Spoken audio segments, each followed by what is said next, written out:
the Lord said that if we're not baptized by water, we're able to see the kingdom of God. And I think by the Holy Spirit, we can enter into that. But there are a lot of people that are filled with the Holy Spirit, and they still say they don't hear God. Well, that goes to the scripture of Romans 8:7. That was the foundational scripture the Lord gave me to walk in the Spirit. Which was? And He said, it says, the mind is at enmity with God. It can't even understand God's ways.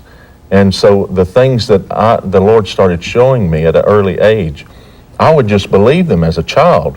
But as we get older, our minds get older, and we start understanding the world's ways instead of God's ways. And so a lot of times we have to almost train ourselves the opposite way to hear the Lord.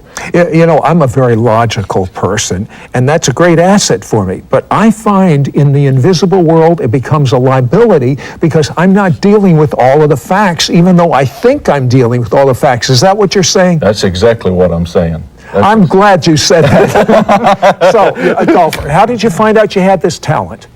Well, when I was at age, you mean the golf? Yeah. At age 10, my sister actually took me out and played golf at a little 9-hole course, and I ended up shooting 52. That's a really good score at age 10. Never picked up a club.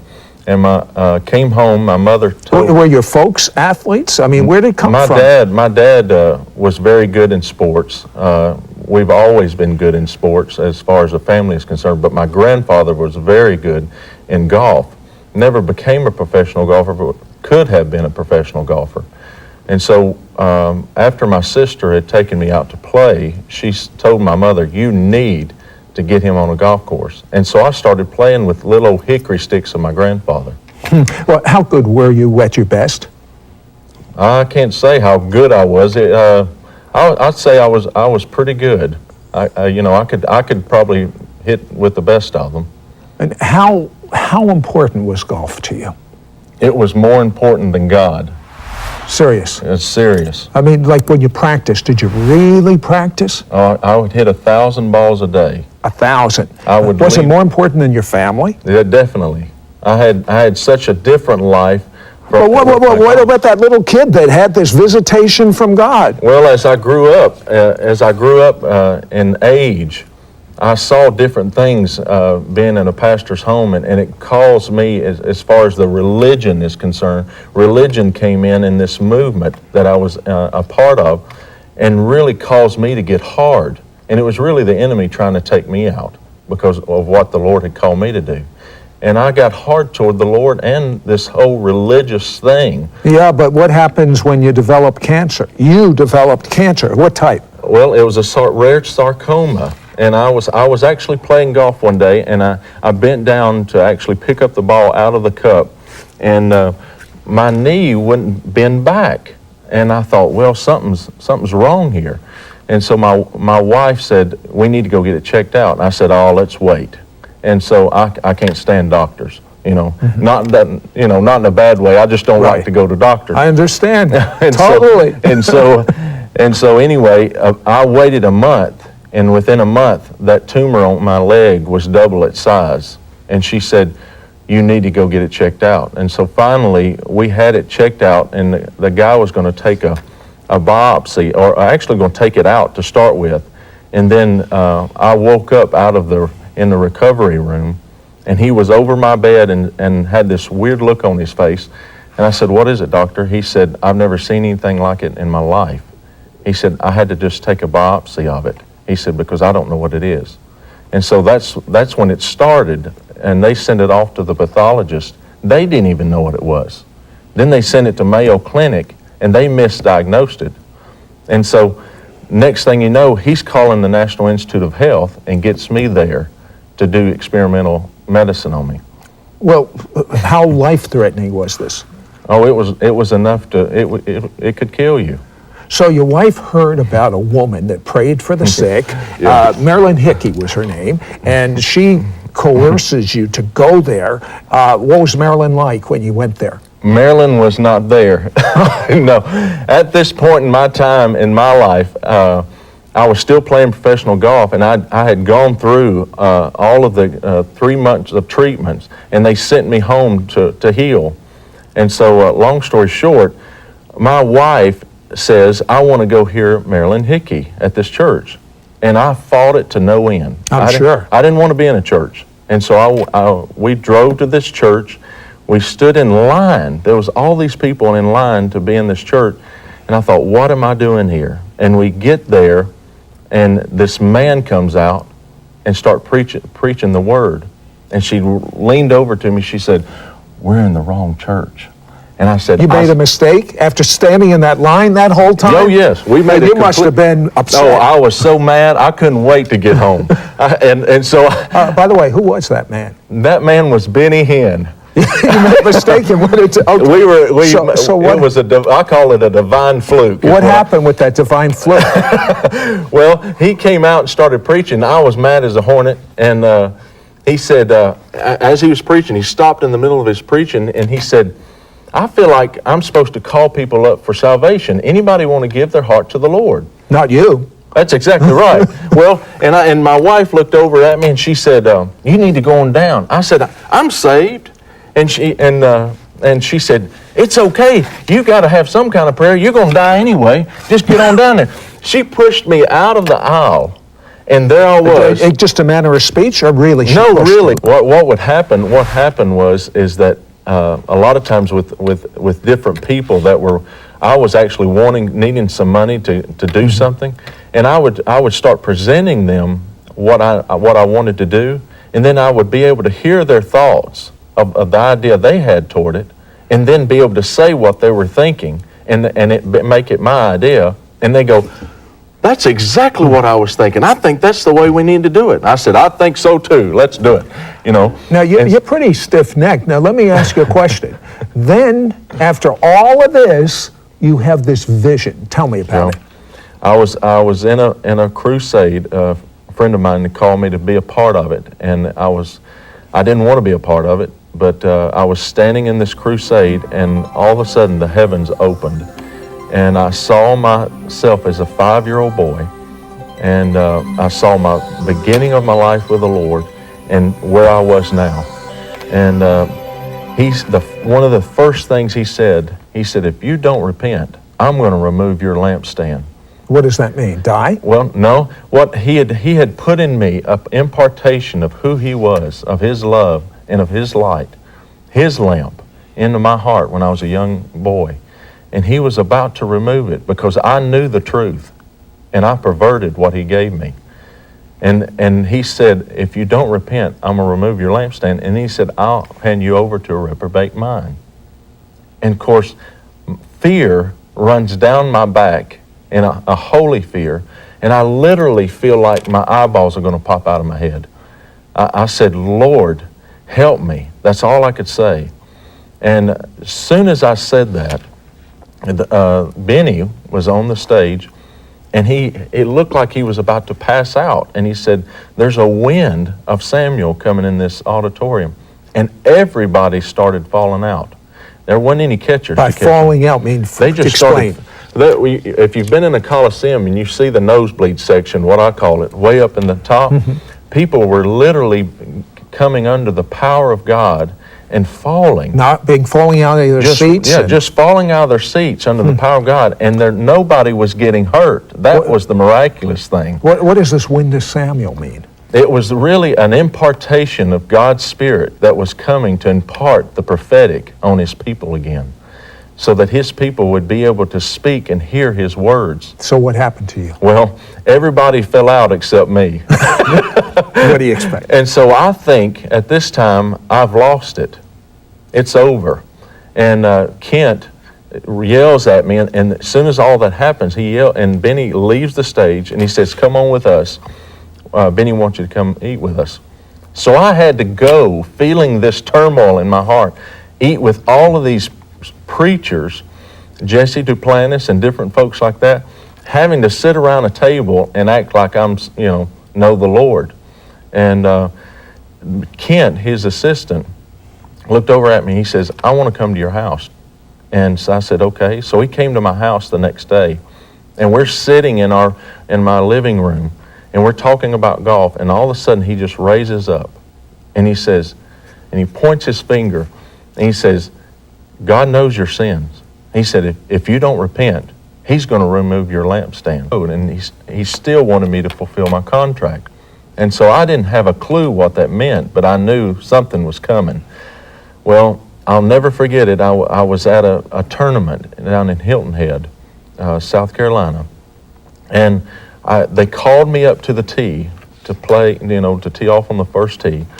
And just like any everyday work, I just put the tee in the ground and stood back, looked down the fairway, and went to put my club down. And as soon as I put my club down behind the ball, I felt this presence literally lift out of me. And it felt like something that I was emptying one segment of my body, or the mental aspect of golf.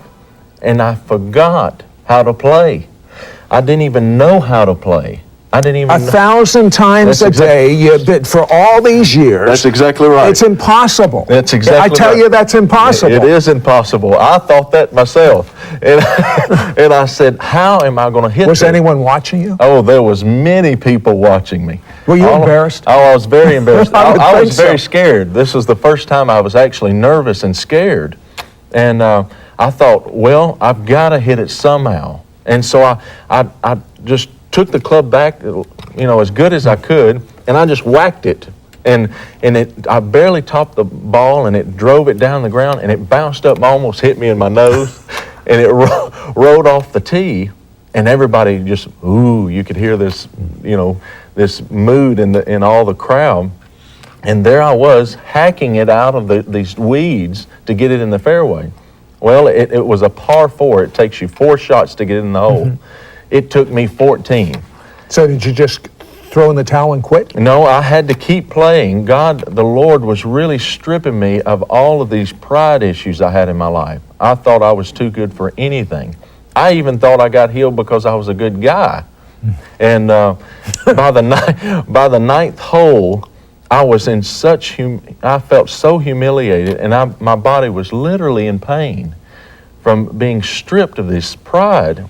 And I started to walk off the golf course and quit. And the voice of the Lord said, "Where are you going, boy?" And I turned around and I said, "What?" He said, "I thought you'd do anything for me as long as I let you see me." And that was my prayer. And I started to cry. And I said, "Lord, I will." He said, "Get back out there and play." So I played. I had to turn around like a little old boy and walk right back out to the golf course and played the last 9. And as I came in, I wasn't going to turn in my score because it was so bad. I don't blame you. I was so humiliated. And I started to walk by this huge scoreboard, and he said, "Turn your score in." And I said, "Oh, God, help me." What was your score? Well, I turned it in. They put it on the big scoreboard, and it was 110. You're a professional. That's exactly right. A good one. That's not even good blood pressure. That's exactly right. That's exactly right. And I grabbed my bag and I threw it in my car, and I'll never forget it. I drove to the Hampton Hotel. I walked in my room and I threw my bag on the floor, and I fell on the floor and I started crying like a little baby in pain and asking the Lord, "Why are you doing this to me?" And suddenly I looked up, and there were feet there, literal feet. And I had glasses on, and I took my glasses off, and I said, "Oh God," I said, "I'm sorry for hallucinating," because I thought I was out of my mind. And I put my glasses back on, and they were literally there. It wasn't a vision. It wasn't anything but the Lord standing right there in my room. And I looked up, and there He was in my room. And He looked at me with this half smile, and He put His hand on my head, and this lightning of love shot down into me that I cannot even describe. And I totally miraculously forgot all the pain. And He never spoke not one thing about what He was doing to me. He only spoke His purposes in my life and what was to come. What was His purposes? His purposes were the things that I'm doing now. Exactly what I'm sitting here saying. And what was that liquid love you talk about? It was such love that I literally got the revelation that His love covers a multitude of my sin. and I could look at him straight in the eyes, my Lord, without feeling humiliated, without feeling shame. And there I was, a sinner. And I felt so loved and such a friend that I could say anything to him, and he would talk to me back. That's the kind of love I felt. And he said, arise. He said, and sit down, grab a pen and paper, and write down every word that comes out of my mouth. And from then on, through that year, I lost everything I had. Did you try to play golf again after that? Oh, the next day I walked out and I thought, well, hallelujah, I'm going to do good. I had a visitation from the Lord. And I walked out there and the same thing would happen. Even all of my buddies thought I was either on drugs or having a nervous breakdown. So what are you doing now? I'm actually preaching the Word and teaching people how to hear God for themselves. Out of curiosity, in recent years, how many years ago was this about? Oh, that was probably 10 years ago. Have you played golf in the last year? Oh, yes. And how do you do? Are you a pro? I do pretty good. Are you a pro? No, I still probably shoot in the 70s, but I'm not a pro anymore. I actually enjoy it. Now, you know things about people. Right. You also told me before we started this show that God told you about something that was going to happen. Would you speak that right now? Sure. I believe somebody is about to be touched, and her name is Mary Johnson, and you've had pain in your left hip, and God wants to heal you. And I really believe the Lord's going to heal you right now, and I'm going to pray for you, because the power of God's about to come on you right now. And there's something even about your blood system to where you feel almost lethargic, and you've almost had depression to come upon you. But God's about to rejuvenate your blood. Quickly. And Lord, I ask that you touch this Mary Johnson right now and heal her in the name of Jesus. Let your healing power flow through her hips and her blood. In Jesus' name. You know, Amen. Just as Brad knew someone by name, how do you know that person? He's never heard of that person. God knows your name. God knows where you live. God knows your home. God knows the home that you're supposed to be living in right now. So why are you just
not listening to him?